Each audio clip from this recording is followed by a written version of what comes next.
Have you ever wondered about the real story behind Dracula? Forget the capes and bats for a moment. Let's talk about the man who inspired the legend, Vlad the Impaler. His real name was Vlad III Dracula, Prince of Wallachia, a region in modern-day Romania. The name Dracula actually means son of the dragon, inherited from his father, Vlad II Dracula, who was a member of the Order of the Dragon. But it wasn't his name that made him infamous. It was his brutal, terrifying methods. So how did a prince become one of history's most feared figures? It all started with a childhood steeped in betrayal and violence. Imagine being a young boy, handed over as a political hostage to the powerful Ottoman Empire, along with your younger brother, Radu. For years, Vlad was a pawn in a dangerous political game. This experience didn't just toughen him up. It filled him with a deep-seated hatred for the Ottomans and a burning desire for power and revenge. He saw firsthand how empires worked and learned the harsh realities of survival. While his brother Radu adapted to Ottoman court life, Vlad resisted, nursing a grudge that would shape the rest of his life and the fate of his homeland. After years in captivity, Vlad finally got his chance to claim his father's throne in Wallachia, but it wasn't a smooth ride. The kingdom was a mess, torn apart by warring nobles called boyars, who were constantly plotting and backstabbing. They had betrayed his father and even buried his older brother alive. Vlad knew that to rule effectively and protect Wallachia from its enemies, he needed to establish absolute control. And he decided to do it in the most shocking way possible. This brings us to the infamous Easter feast of 1457. Vlad invited hundreds of the boyars and their families to his court in Targovict. They probably expected a celebration, a chance to win favor with the new prince. They were wrong. As the feast was in full swing, Vlad's soldiers burst in. He confronted the boyars, accusing them of treachery and responsibility for his family's downfall. What happened next was pure horror. According to the stories, the older nobles were immediately taken outside and impaled on wooden stakes. The younger, healthier ones were marched 50 miles to the ruins of a fortress. There, they were forced into slave labor, rebuilding what would become Ponari Castle, Vlad's legendary mountain stronghold. Many of them worked until their clothes fell off and they died from exhaustion.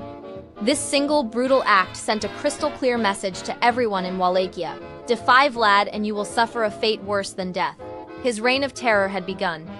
Now let's talk about the method itself: impalement. Why this specific, gruesome form of execution? It wasn't just about killing people. It was about psychological warfare. Impalement is an agonizingly slow and painful death. By displaying his enemies, be they treacherous nobles, common criminals, or foreign invaders on stakes for everyone to see, Vlad created an atmosphere of pure terror. He wanted to make an example of them. Imagine traveling through Wallachia and seeing not just one or two, but entire fields of impaled bodies, a forest of the impaled, as it was later called. The stench, the sight, it would be unforgettable. This wasn't random cruelty. It was a calculated strategy to enforce order and deter any opposition, both internal and external. For Vlad, it was the ultimate tool for consolidating power and protecting his kingdom's independence. He believed that to fight monsters, he had to become an even greater monster. Vlad's most famous confrontation was with the very empire that had held him hostage, the Ottomans. Sultan Mehmed II, the conqueror of Constantinople, was not a man to be trifled with. When he demanded that Vlad continue paying tribute, Vlad responded with defiance. He had the Sultan's envoys' turbans nailed to their heads when they refused to remove them in his presence. This was a direct insult, an act of war. In 1462, Mehmed II retaliated, leading a massive army, some say over 100,000 strong, to crush Wallachia. Outnumbered and outgunned, Vlad couldn't win in a conventional battle, so he turned to guerrilla warfare. He poisoned wells, burned villages, and launched surprise night raids on the Ottoman camp. His most audacious move was a daring attempt to assassinate the Sultan himself.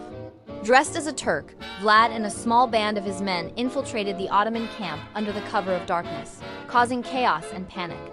While they didn't get to the Sultan, the attack was a huge psychological blow. But the final, horrifying spectacle was yet to come. As the Sultan's army advanced towards Vlad's capital, Targovikt, they came across a scene straight out of a nightmare. Stretching for miles was a gruesome forest of around 20,000 impaled bodies, captured Ottoman soldiers and their supporters. The sight was so stomach-churning, so utterly terrifying, that even the battle-hardened Mehmed the Conqueror was reportedly shaken. Disgusted and demoralized, he turned his army around and retreated. Vlad had lost the campaign, as the Ottomans would eventually install his brother Radu on the throne. But he had won a legendary psychological victory.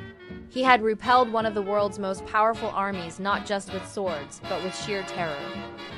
So where does the vampire connection come from? It's important to remember that during his lifetime, Vlad was seen by his own people, the Wallachians, as a harsh but just ruler, a national hero who defended their land from foreign invaders. The monstrous stories about him were largely spread by his enemies. German pamphlets, printed with the new technology of the printing press, portrayed him as a bloodthirsty tyrant, a devil incarnate. They told sensationalist tales of him dining amongst his impaled victims, dipping his bread in their blood.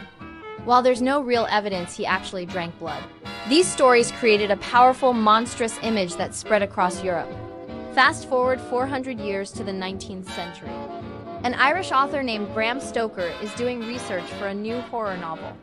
He stumbles upon these tales of a cruel, Eastern European prince named Dracula, who fought the Turks and had a reputation for extreme cruelty, including the whole dipping bread in blood story. The name, the setting in the mysterious Carpathian Mountains, and the bloody reputation all clicked. Stoker combined the historical figure of Vlad the Impaler with local vampire folklore from the region. He transformed Vlad's thirst for revenge and power into a vampire's literal thirst for blood. And thus, Count Dracula, the elegant, aristocratic vampire we know today, was born. The historical man became a fictional monster, his legacy forever intertwined with the creature of the night. So the next time you watch a Dracula movie, remember the real man behind the myth.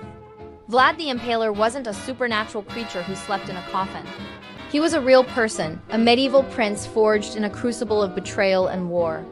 His methods were undeniably brutal, but in his mind, they were necessary evils to protect his people and his homeland.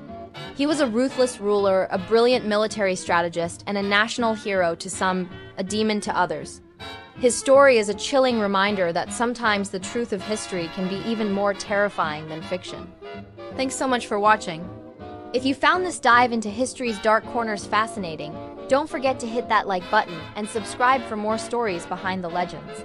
Let me know in the comments what historical figure you want to see uncovered next. See you in the next video.